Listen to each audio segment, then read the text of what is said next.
தப்பே நடக்காதுன்னு யாருக்குமே கேரண்டி கொடுக்க முடியாது. ஆனால் முதல்வர் போட்ட கையெழுத்துல தவறான ஒருவர் துணைவேந்தர் ஆனார் என்றால் 5 வருஷத்துக்கு ஒருக்க மக்கள் அந்த ஆட்சியை வச்சு நீக்குவதற்கான அதிகாரம் படைத்தவர்களாக மக்கள் இருக்கின்றார்கள். ஆளுநர் போட்டு தவறான ஒருத்தர் துணைவேந்தராக வந்தார் என்றால் ஆளுநருக்கு என்ன நடக்கும்? அப்ப தவறு செய்பவர்களுக்கு தண்டனை வழங்குவது என்பது ஜனநாயகத்தில், மக்களாட்சியில் மக்கள் தான் கொடுக்க வேண்டும்.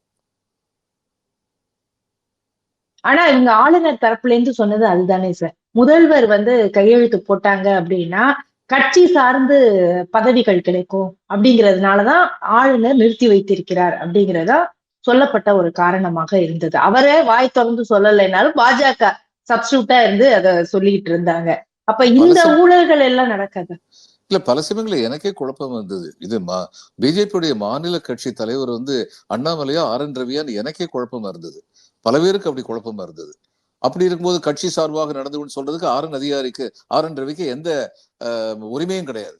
ஏன்னா இவர் என்ன மாநில ஆளுநரா பொறுப்பானவரா நடந்தாரா?